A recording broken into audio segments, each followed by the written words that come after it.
ابنك يجي يحكي لك موقف حصل معاه او حاجه مثلا صاحبه قالها له، خلي بالك من رد فعلك.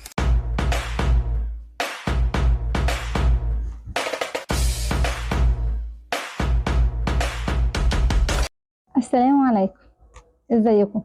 اعمل ايه علشان ولادي يحكوا لي كل حاجه بتحصل معاهم وما يخبوش عني حاجه؟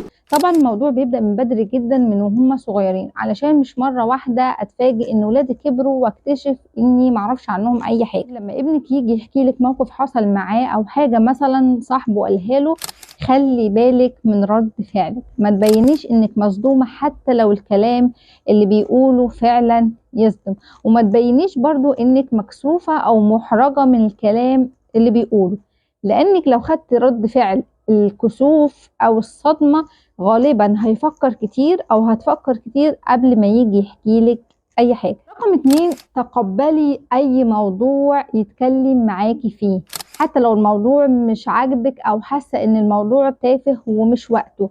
ما هو انت لازم تسمعيهم دلوقتي في موضوعاتهم التافهه واللي غالبا هتكون تافهه، علشان لما يكبر يجي يحكي لك الموضوعات اللي انت حابه تسمعيها، علشان يجي يحكي لك كل التفاصيل اللي بتحصل معاه، علشان يجي يحكي لك مشاكله، علشان يجي يستشيرك في كل خطوه في حياته قبل ما ياخدها.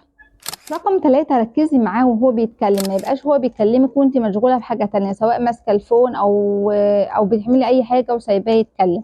ولو بيحكي لك موقف مؤثر سواء في فرح او حزن، تعاطفي معاه، بس برضو خلي بالك من ردود فعلك، خليها حقيقيه، بلاش تبقى اوفر. خلي الحوار دايما في حب وحنيه، قربي منه، بصي في عينيه، تفاعلي معاه وهو بيتكلم. بلاش تكلميه من منطلق ان انا ماما الكبيره وانت الصغير فانت لازم تسمع كلامي ولازم اديه لستة نصايح وينفذها قبل ما حتى يكمل كلامه. في الوقت ده الابن او البنت بيبقى عايز يتكلم ويفضفض ويطلع اللي جواه، فسيبيه يتكلم ويخلص كلامه علشان تشجعيني المرة الجاية يجي يحكي لك تاني.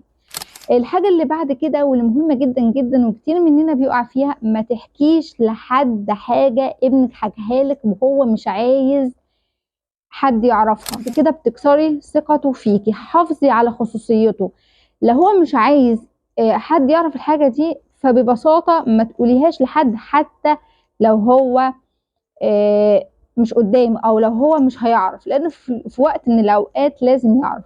طبعا هنا بستثني اللي هي مشكلة مثلا وحد هيصلح معاك المشكلة، او باباه لازم يعرف الموضوع ده علشان تعرفوا تحلوا المشكلة دي، انا معاكي في الموضوع ده. لكن غير كده ما تحكيش، ما تقعديش بقى مع اختك ومع صاحبتك ومع كل الناس تحكي السر اللي هو حكولك او الحاجه انت ممكن تكوني شايفاها حاجه عاديه، يعني عادي لو الناس عرفتها، لكن هو مش حابب حد يعرفها.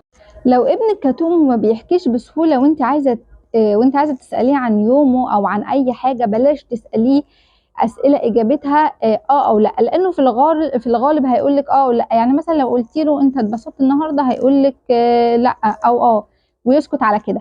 وما تسالهوش برضو اسئله عامه زي عملتي ايه النهارده، هيقول لك ما عملتش حاجه، لان هو هيكسل يحكي لك التفاصيل، او في ولاد ما بيحبوش يحكوا التفاصيل فهيقول لك انا عادي ما عملتش حاجه. فانت مثلا لو عايزه تعرفي تفاصيل قولي له اسئله محدده، زي مثلا ايه اكتر حاجه عجبتك في اليوم النهارده، صاحبك الجديد النهارده في المدرسه اسمه ايه اكتر حاجه ضايقتك في اليوم النهارده، وهكذا. اساليه اسئله محدده بحيث يديكي اجابات محدده. واخيرا تقبلي طبيعه شخصيه ابنك. في ولاد ما شاء الله بيحكوا التفاصيل بسهوله، هو تلاقيه جه من بره حكالك كل التفاصيل من غير ما تساليه. وفي اولاد طبيعتهم ما بيحبوش يتكلموا ويحكوا كتير، فاحترمي طبيعته واديله فرصته ان هو يحكي لك، ما تضغطيش عليه، سيبيه لما يتكلم لوحده. واخيرا اوصيكي بالدعاء. السلام عليكم.